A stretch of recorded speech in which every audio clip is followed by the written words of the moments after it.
Welcome to the ITSP Magazine Podcast Network. You're tuning into an episode of the Redefining Society Podcast, hosted by Marco Ciappelli. Let's face it, the future is now. We live in a hybrid analog-digital society, and we must stop ignoring it or pretending that technology is not affecting us. The line between the physical and virtual worlds has become a figment of our imagination. On it, we are continually performing a dangerous balancing act, juggling convenience, privacy, freedom, security, technology, society, culture, and even the future of humanity. There is no better place than here, and no better time than now to muse on our relationship with technology and how to redefine what society means in this new age.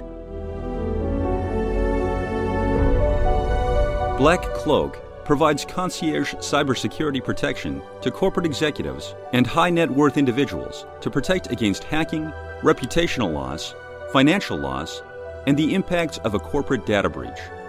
Learn more at blackcloak.io. BugCrowd's award-winning platform combines actionable contextual intelligence with the skill and experience of the world's most elite hackers to help leading organizations identify and fix vulnerabilities, protect customers, and make the digitally connected world a safer place. Learn more at bugcrowd.com. Devo unlocks the full value of machine data for the world's most instrumented enterprises. The Devo Data Analytics Platform addresses the explosion in volume of machine data and the crushing demands of algorithms and automation. Learn more at devo.com.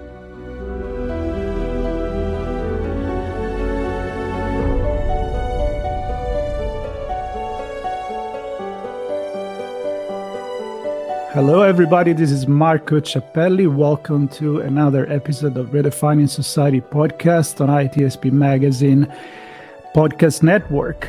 We have a bunch of different channels. This is one of the two that I have. The other one I tell story about storyteller, and here we talk about society and technology, which is a very, very wide angle to look at things, because everything is nowadays related with technology. And I got this suggestion for a book about how strategic pricing shape business, market, and society. And I was like, I don't know. Is that really technology? Is it really something that people might be interested? But as I start digging into this, I realize that there is a strong connection with our everyday life. And I think it's important that we understand why something costs this much. It's not just because maybe it's a brand that they make you pay more money just because they say Gucci on it. And I'm not paid by Gucci to say this, but just to give an example that everybody knows. And how other products maybe are needed to be more control with the intervention of the government, because maybe they are more important. Maybe there is some reason why we want to keep the price in a certain way. Maybe in one country, maybe in another country has a different leverage the decision. But I'm not the expert here. So I brought the author that wrote the book. It's JMI. He's here with me. For people watching, you already see it on my left or right, depending on what you're mirroring on your computer. And for people listening, here it is. Welcome to the show. Thank you very much, Marco. Nice to be with you.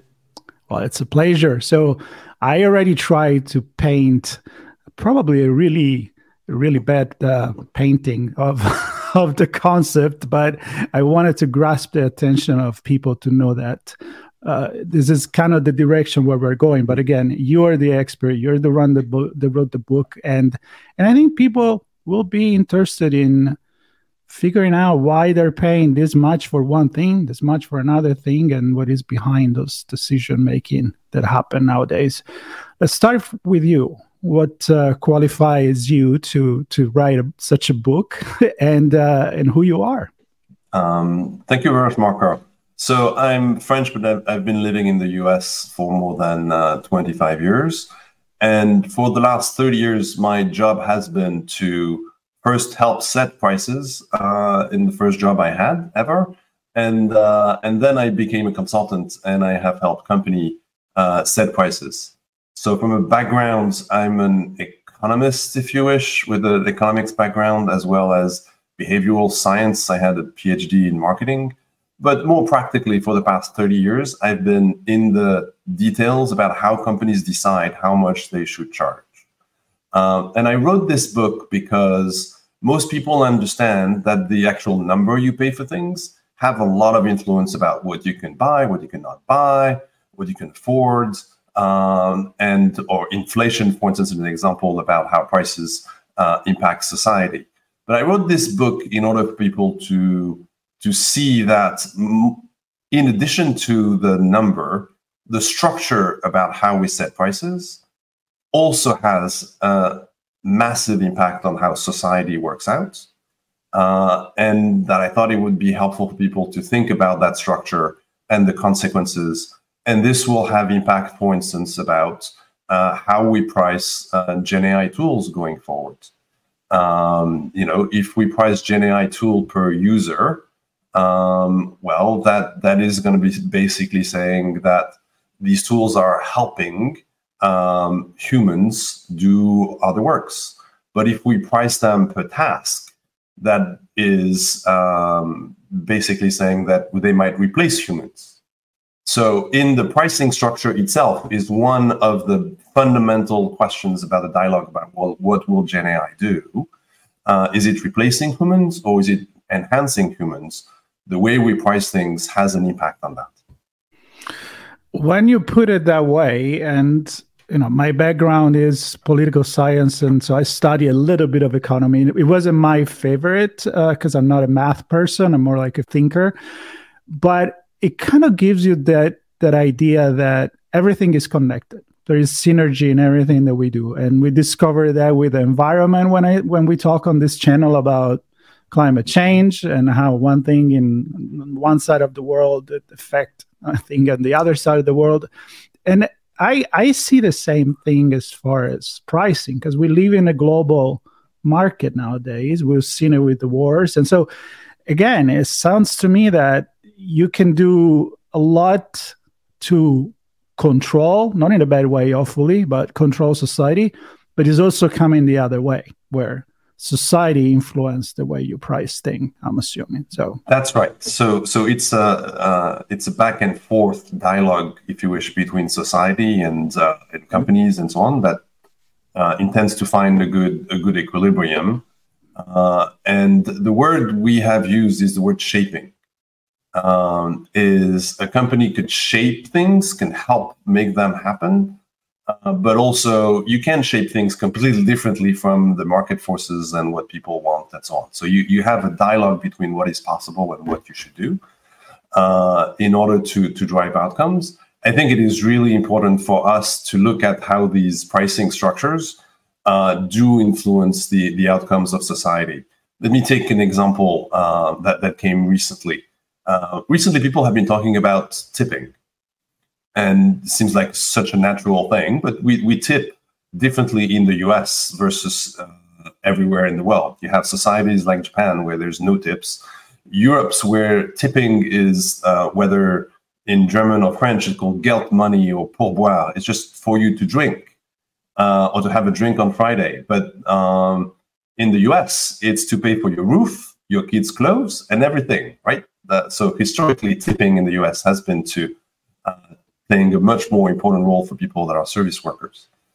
And more recently with the famous swivel, where you can now, when you go at a counter, you would have the turn to tap, how much are you willing to tip? 15, 20, 25%. People have been complaining about, well, I'm okay to do this in a restaurant, but in a place where for instance, at my orthodontist, it's just like, why am I tipping? What's different and so on. It's a good illustration of there's a change about how we do things, and then people react, and there's the balance. And we can talk about the details about where tipping is coming from and where it is going, but it's clearly shaping society. During the COVID time, the fact that a bunch of terminals have been able to set up these numbers at 15, 20, 25, has meant that many businesses have survived better. They made slightly more money And we were all willing to give a bit more money because we wanted small business to survive, even if we knew that we couldn't be in the restaurants, we couldn't be outside, we couldn't live our normal lives. We wanted these businesses to pass through that period. But now this we're back to normal in theory, but the way we tip is still quite different. And so there's a lot of dialogue, people saying, is it right? Is it not right? And so on. I think that's a normal process. And I could explain a bit about what the difference has been made between you scribbling a number on a piece of paper and tipping. The main difference is when you were writing a number, it was a private number. And you were doing the calculation for yourself about what you wanted to give in the restaurants. Now it's public. People in the queue behind you are looking at what you tip. The people in front, that is the cashier register, is looking at how much are you going to tipping me. And so therefore, you have a psychological factor that has been brought into this act, tipping, that was not there before. And that creates a reaction for people that has changed the way price and tipping is working out. Right. And that's, I mean, I live in Los Angeles, so I've seen the thing flipping in a coffee shop start at 25%. And I'm like, I'm not going to give it 25%. I'm actually getting my own coffee here. You're not even bringing. But I agree with the fact that during the pandemic, and again, which is somehow it's still going, but when we were really locked down, it was a sign of appreciation to say, well, I'm going to tip you even more because I need your service. I don't want to be the one going in line. And so food delivery and all of that. But I was also connecting with that. I was listening to NPR a while back about the price of gas going up. And they were saying, well, it will come back down. But somebody said, I think it was an Harvard economist, say, well, usually when the price goes up, it comes down, but it doesn't come down back to the price that it was. Once they jack the price, usually it stays up. And I'm wondering, when you were explaining how the tip system also did the same thing, if there is a connection that kind of affect a lot of different products, not just the tipping and the service or the gas industry. Yes. And it affects different product category in a different way. And we saw this with the wave of inflation. There are a set of products, and gas is probably a good example of that, that are based on supply and demand markets that are optimized every minute, every second across the world. And these markets tend to have wide swings. And it can sometimes go back down even more than it went up, right? It's very random. And these are types of markets that we call dynamic markets. That where you don't have to be like the supply demand forces are going to drive the outcome about how prices are going to be set. Now you have other markets. Just take the extreme luxury goods, for instance. You were mentioning Gucci. Price only go one direction. they are, and you have other examples like Steinway pianos, for instance. The price of these pianos has been set up so that they always go up model year after model year because they want to, and they never lose value. And so part of the attractiveness of the Steinway piano is not only is it a fantastic piano with a great touch, but it's also a piano that if you buy at a really expensive price, you can resell it for a higher price. At least that's the promise. And that is set by essentially a very detailed mechanism that the company has set in play. So that price will always increase slightly a little bit so that they can fulfill the promise that they had for you making an investment on a piano, you not just buying an instrument. It's almost like when you buy an expensive car or a collectionist car, right? It's like that's right. So a collection car will have the same kind of impact. So every luxury item will tend to be priced to the value that people put into these cars, or art, or things like that are very unique. And these kind of prices will tend to not go back down, except if there is a massive bubble like tulips in the Netherlands. And then at some point, That's incredible. Drive things up. And then we have the cyber currencies and so on that went through the same cycle. Yeah, the tulip market, I was reading a while back about that, and it's incredible. Let's talk about more everyday items, like the one where you look at if inflation is happening, or if the cost of living, if the salary is going up at the same time. So stuff that people buy at the grocery store, people that has that, I don't know in English what it's called, but in Italian is paniere, which is kind of like the basket of the fundamental good that you need for pretty much surviving: bread, milk, water, all that kind of stuff. How's that coming into place? I'm assuming completely different than luxury items. So very different from luxury items. Even within what you buy in the supermarkets, you have different types of products that will be having different pricing dynamics. Imagine you have products where on a shelf, all of the products on the shelf belong to different companies.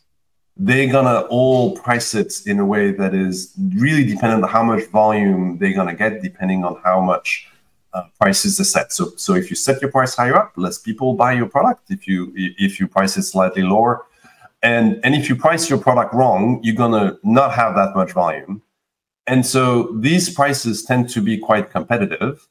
And we've seen that in the inflation cycle we were through, these products have gone up quite heavily for some reasons, like, costs went up and supply constraints and the war in Ukraine and all that, but they also have started to come down, partially also because the retailers are putting a lot of pressure, and the value proposition of the retailers is to help people save money, which is what Walmart's and many others promise. And so therefore you had these prices went up and down.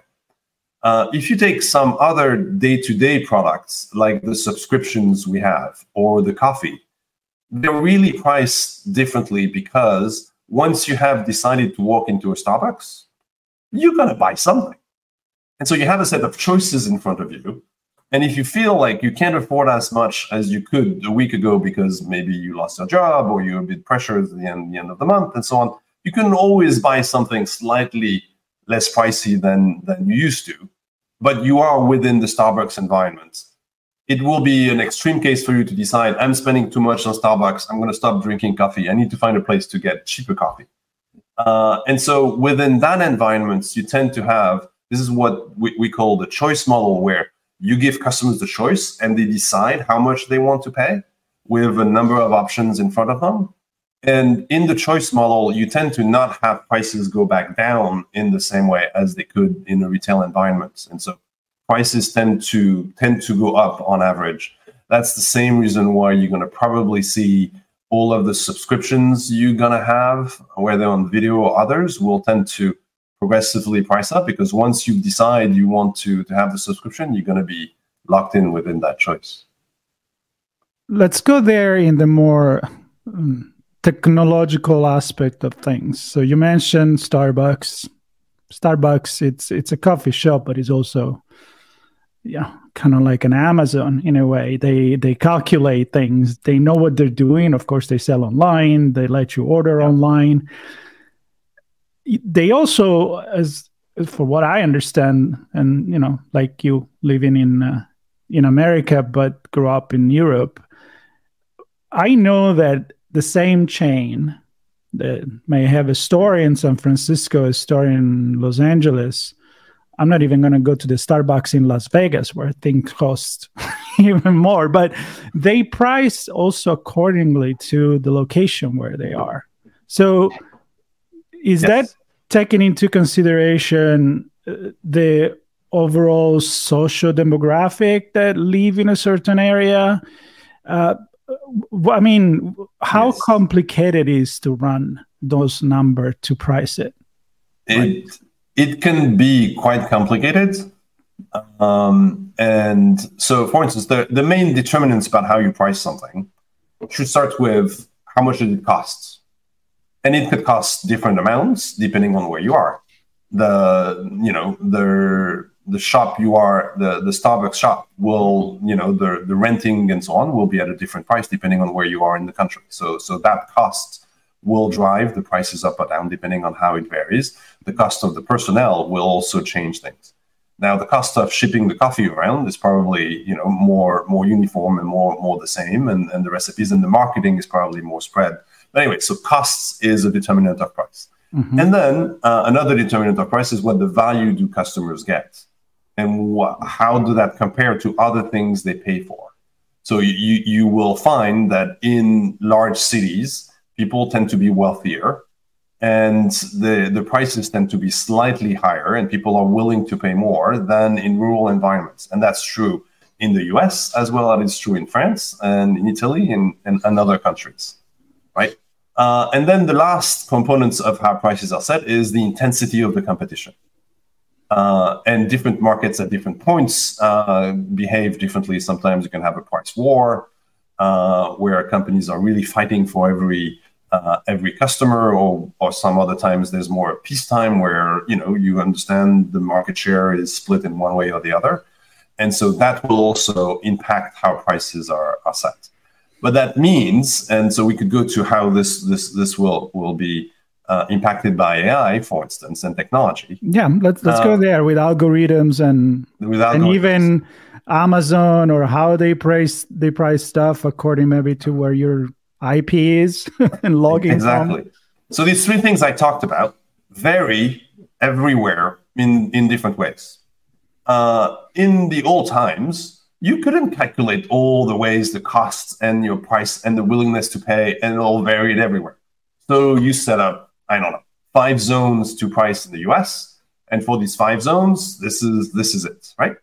But now you have the ability with AI to consume much more data, to look at who is coming to my store. What are the prices of the stores that are around this? How should I optimize? If I move my price slightly up or down, do I get more people walking in or not?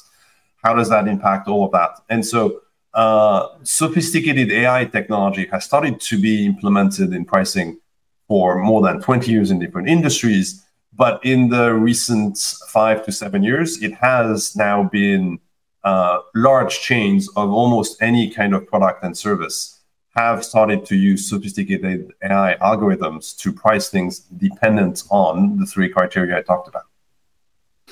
Interesting and scary at the same time, to the point where I'm imagine always some utopian or dystopian scenario where it will be a price just made for Marco or for Jean, or according maybe to know how much money you have in the bank at the moment, how much you can afford, and it's a very, very sci-fi scenario, which technically ain't that far. It's not that far-fetched.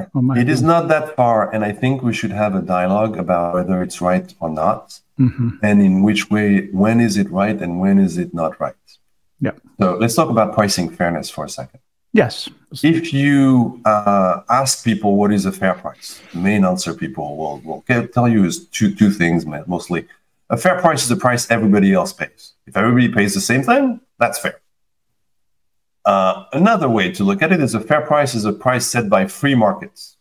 What does free market actually mean? Nobody, but like a free market seems like it is fair and so on. In reality, when you dive deeper, you find that there are many circumstances where people don't agree that everybody should pay the same price. Take, for instance, senior discounts. Should we give senior discounts to people going to the movies? Well, people will tend to think, seniors don't go to the movies as much as they should. We need to encourage them. Plus, they don't necessarily have that much money. Senior discounts seems like a good thing to do.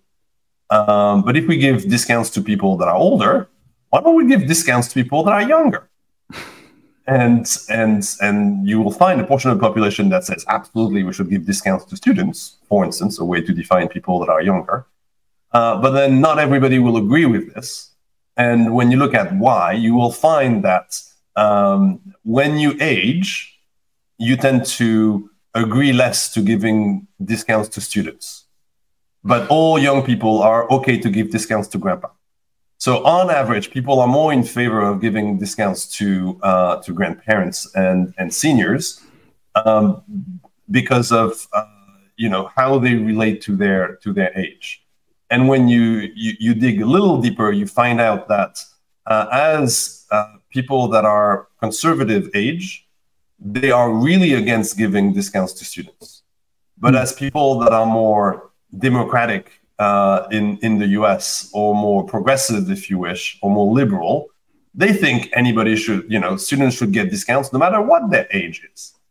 So here we get to, all right, the perception of what a fair price is depends on who you are, the societal norms, what we've been used to. And when you flip these norms, you could get to different answers. If you ask the same questions for people in Japan, you find the opposite answers.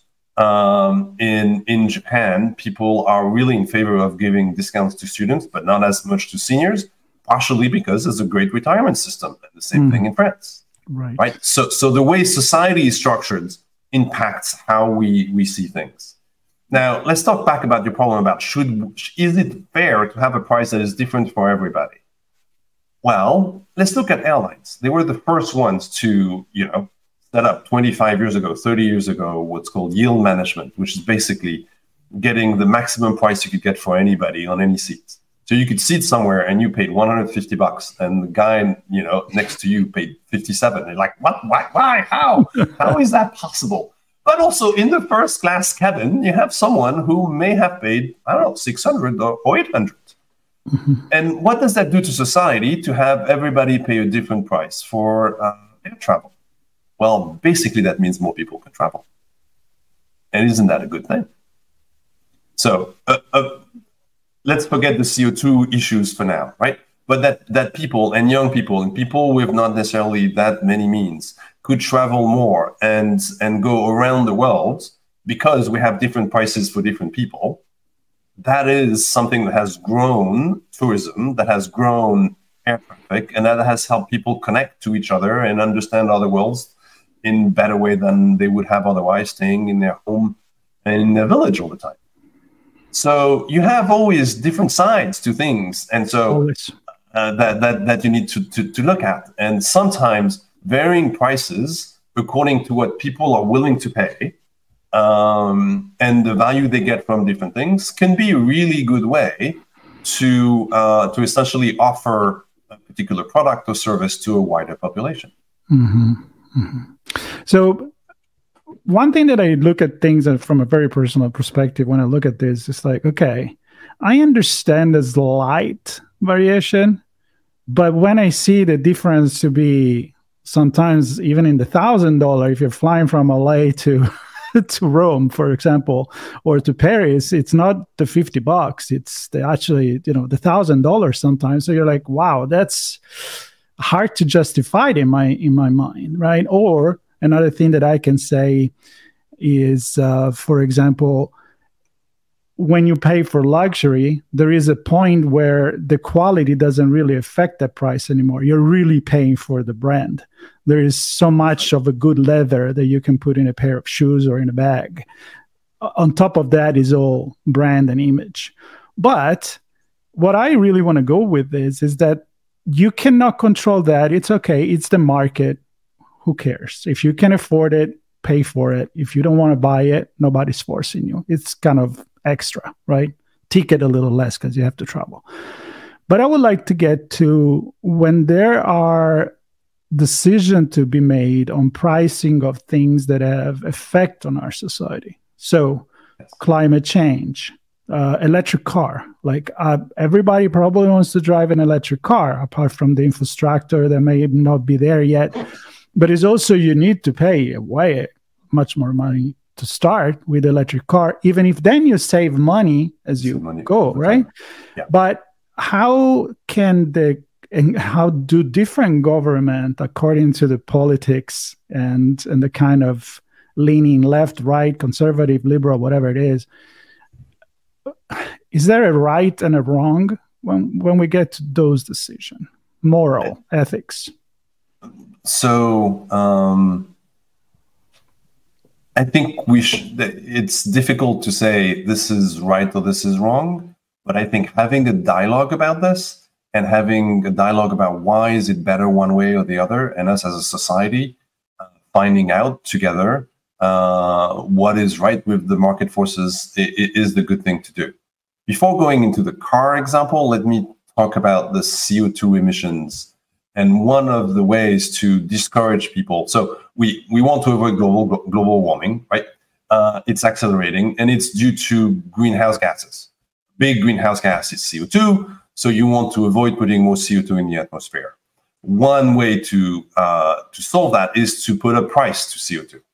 To say, to increase the price of all activities that involve burning some carbons and putting CO2 into the atmosphere. What should be the price of this CO2?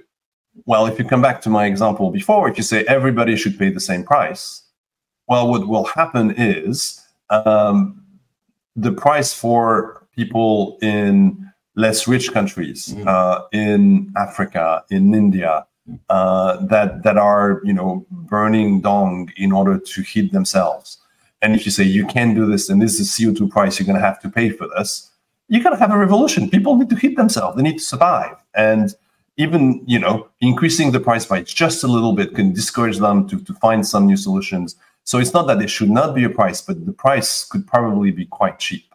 You offer the same price to some people traveling, some business people, let's say in the US or in Europe traveling around, that same price that will be the right to discourage people in Africa and in India to burn too much stuff is going to not discourage anybody at all to fly around. So you need to have a different price. So come back to your point about people tend to understand price variations by 10, 20, 30%. It's okay. We had the example of the CEO of Uber who was really surprised at the surge pricing he was talking about. At some point had multiplied the price by 5 for someone to go back within New York from a concert. Like, oh, I was really surprised and so on. So when the price is multiplied by an order of magnitude, people are upset, and it doesn't seem fair. But let's go back to the CO2. Because of the cost of living in poor countries versus rich countries, you're going to need to have a price of CO2 that would vary massively for different people. So how do you do that? Well, we have other markets where we do vary the price of a bag. Not all bags, are the price of a Gucci bag and so on. And so you differentiate the bags, you differentiate the offer, you build the brands, and you get to different products. I believe on CO2, we should do the same thing. And there are technologies that cost a lot more. The equivalent of leather for CO2 is direct air capture. It's you put through massive ventilators a bunch of air and you try to retake the CO2 out of it.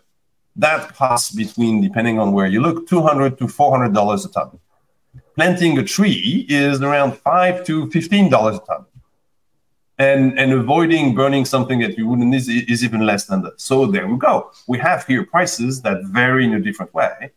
And it's actually, if we structured markets in a way where we would encourage or maybe, use some legal means to force people in the rich countries to have a price of CO2, we should have a price of CO2 that is very different. And direct air capture is not necessarily a bad idea for, all the rich countries that have put so much CO2 in the atmosphere. Maybe they should be in charge of paying to take it out. And so there's all sorts of details that you need to go through. But I'm coming back to your point about, yes, you should not pay prices that are 5x, 5 times or 10 times different for the same thing, but you can vary what you buy. And by varying what you buy, you could essentially incent the right behaviors for everybody. Everybody needs to burn less fuel, whatever fuel that is. We should probably have different prices for CO2 across the world. So I like and I go back to the example of Starbucks. You walk in there and you can buy the mugs, you can buy the more expensive reserve coffee, whatever that is, and you can buy the basic coffee. But if you walk in there, it means that at least you can afford the basic coffee. And then you can upgrade according to your wallet and what you think is fair to pay for a coffee as well. So the problem, it's hard, and I think everybody understands that. It's like, okay, I can get this pen, I can get this pen. I'm looking at the pen. But there is a difference in what I get. It's when you pay the same thing. I mean, when you pay a different price for the same thing, the you have that controversial position that you were talking about. That's right. So for exactly the same thing, it is hard to vary the price too much. We've seen it everywhere. Pricing varying by 30% is, admitted by most people in most countries and most markets as, yeah, that's fair, that's okay. You probably don't even notice. You'll notice, but if you see you buy a TV and then your friends buy a similar TV 2 months later and he got this for 10% less, you're like, yeah, sure, maybe I didn't negotiate enough, I didn't wait enough. Right. If you find that he got the TV for 5 times less than you have, you're like, what did you do? like how did you get that to happen? Yeah. So that's why companies, sometimes when we have an interest, whether as a company or as a society, to have different people pay different prices, we should really have people pay different prices for explicit reasons that justify this. Right. Which is my point about the CO2 emissions. If you think about the CO2 market as one single market with everything is comparable, that is not fair to these markets, because then everybody's trying to go to 15 and then you will not use direct air capture because it's too expensive. Mm-hmm. Why would you pay for $400 when you could have something for $15 and so on? And for sure, we should plant as many trees as we can. Now, given the amount of CO2 we have in the atmosphere, we should also, if we can, have the ability to capture and get the technology to be more advanced in order to capture air and bury CO2 underground, as opposed to letting it in the atmosphere, where it serves as a way to heat ourselves. Right. Well, this is a fascinating conversation because it's very much not economical for me, but it's sociological. So I'm psychological.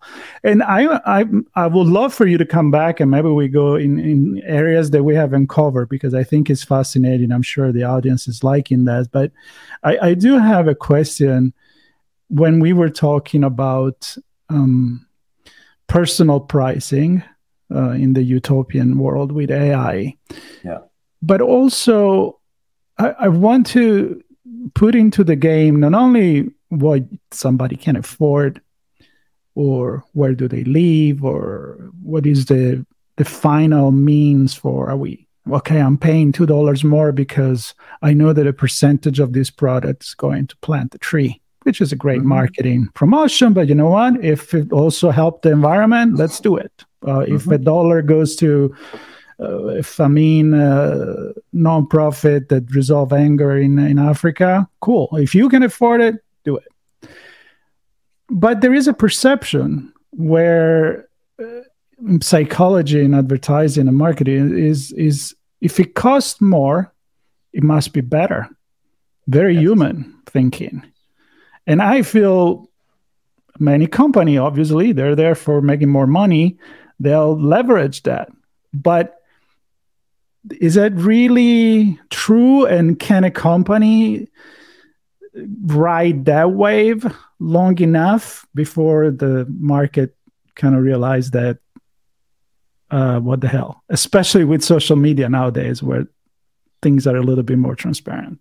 So there is no doubt that there are some products where we have what we called in the business the inverted demand curve, where the more you charge, the more people want to buy your stuff, which normally should not be the way it works. It works the opposite way. But that's the characteristics of luxury items. So you have some items that work this way, and if you increase the price, you might get quite high demand, and some companies can take advantage of it. Now, what I personally like, because as I'm in favor of markets and transparency, and I think we get to better societal outcomes if we have this, is we have now with social media, and that started 15 years ago, 10, 15 years ago, a number of products and offers where some companies try to push the prices up with the simple logic that I think we can, and you won't dare to quit,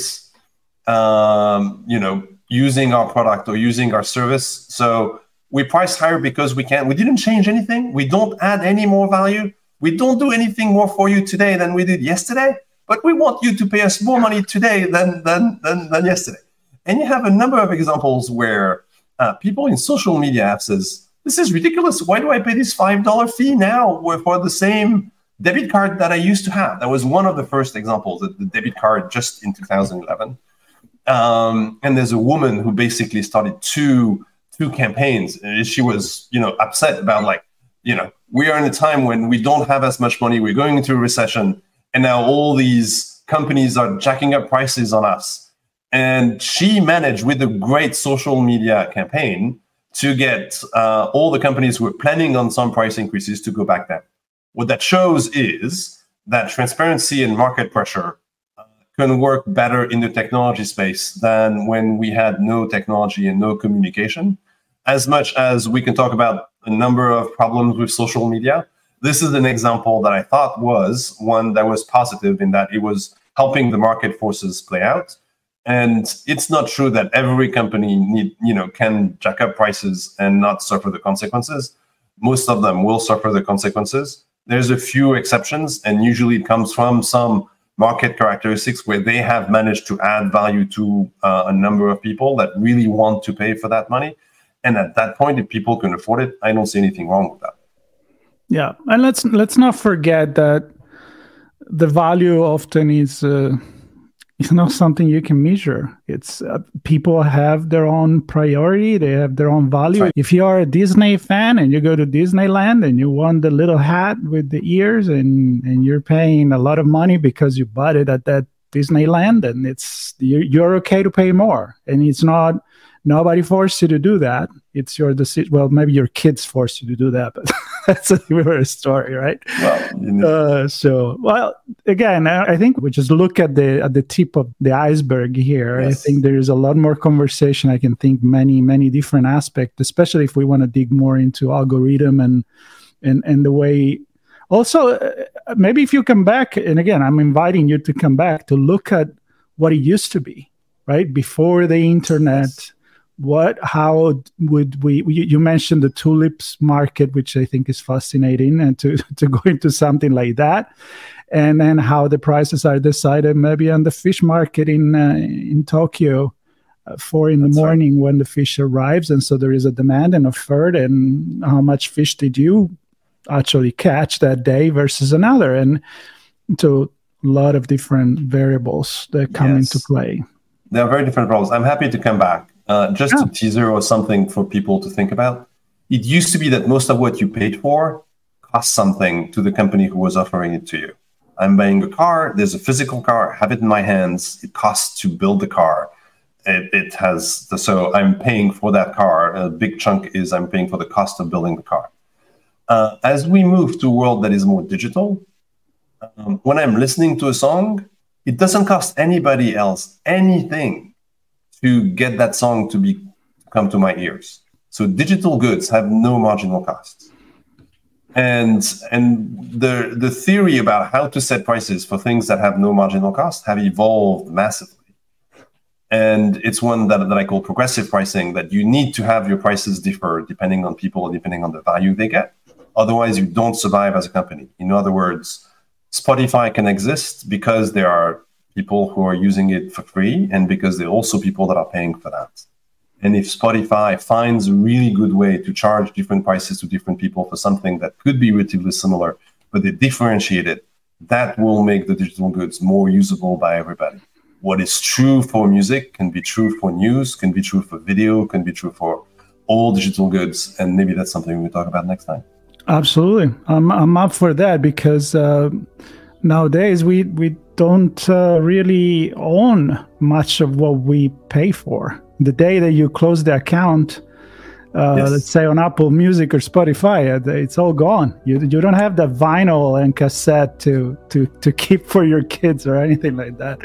Well, Jean, fascinating. Thank you for stopping by. I'm going to put the link to your book and to your social media and everything you want to share with the audience in the notes. The promise is to invite you back to keep this conversation going. And I hope people enjoy it, and that they have more questions than answers in their head right now, because maybe they discover something and think about something that they never really paused that much to think about. So Again, everybody, subscribe, stay tuned, and Jean, thank you very much. Thank you, Marco. It was a pleasure. Bye, everybody.